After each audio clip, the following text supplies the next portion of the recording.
Hi, welcome to another Mental Health Minute provided by Central County Services.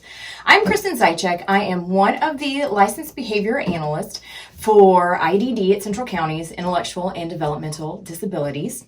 I'm the program manager for IDD Behavior Supports and IDD Crisis Services. And today, I want to give you some strategies and some tools that you can use at home.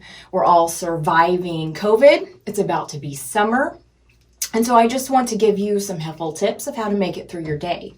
Now, our two other talks, we talked about wellness, and then we talked about healthy ways that we can speak to our kids. And so this is sort of a compilation of those two and what we can do next. I just learned of a saying, an anxious parent produces an anxious child. So if we just stop and think about that for a second, when I'm anxious, my kid will be anxious.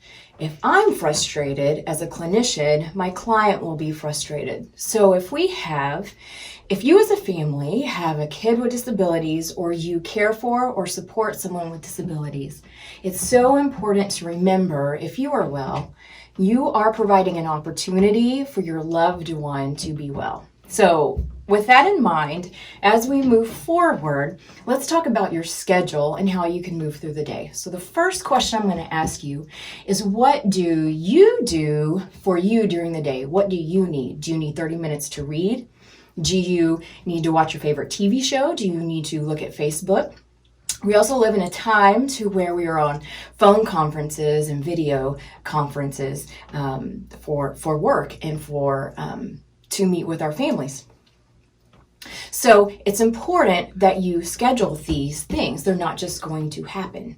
So one of the ways you can make this happen is if you have children or adolescents, you can have a special box and you can have special toys and special snacks in these boxes that only come out when you are doing these activities for your wellness or you're on a video conference. If you have an adolescent or if you have an adult, that's a special movie or a video game. It needs to be something fun. It needs to be something that will entertain them and help hold their attention. Video conferencing is a disaster at my house. I have a 2-year-old and an 8-year-old.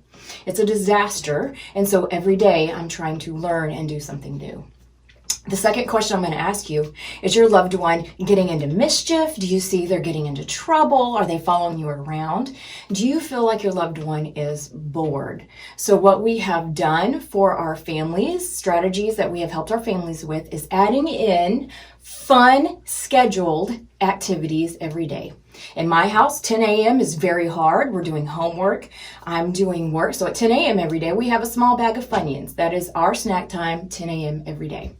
I have clients who at 6 p.m. every night, they call their grandma, our favorite loved one. At 2 p.m., I have a family that does water gun fights, but it's the same time every day. And this helps your loved one know where they are in the day, and it provides security and it gives them something to look forward to.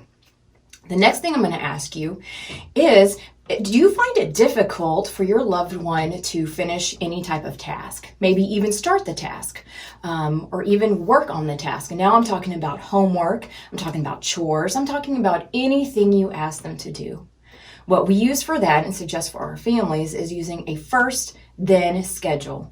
And this is what it sounds like. And we even say it like really dramatically, like first dishes, then TV. First homework, then go outside. First pick up your laundry, then you can have video games. Research shows if you have an unpreferred task and you follow it by a preferred task, it's a lot more likely that they will do the unpreferred task. So I think that will be very, very helpful tool for you. The next question I have is, do you feel like your loved one is seeking control of their schedule? You have a set schedule, you're telling them when they need to do stuff, but they're fighting you on it. They're arguing, they're wanting more control. What we do is we help our families find flexibility and give our individuals more choices. This is my 8-year-old daughter who will fight me tooth and nail when I give her a schedule. What I do for her is every Saturday morning, she has 4 chores. She can do them in any order. She can do whatever she wants.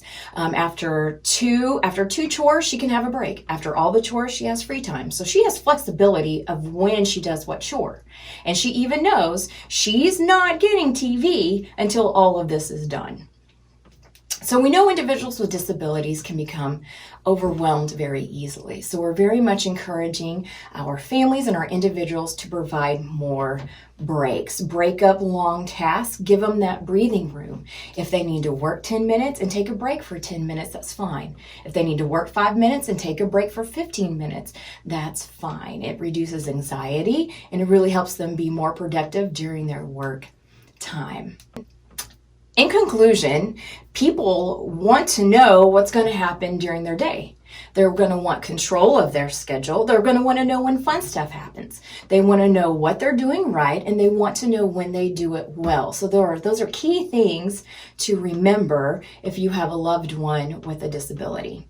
And lastly, I just want to impart with you that if you are having a hard day, if it is just a terrible day and nothing is working, remember that tomorrow is a new day.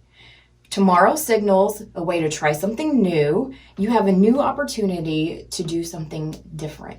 And I truly mean this when I say we are all in this together. And I hope you found one of these strategies helpful. There will be links on the Facebook page of more ideas of how to help move through your day. And there are also links to pictures that you can print to create visual schedules with instructions on how to do it. Thank you so much. And please tune in to our next Mental Health Minute provided by Central Counties.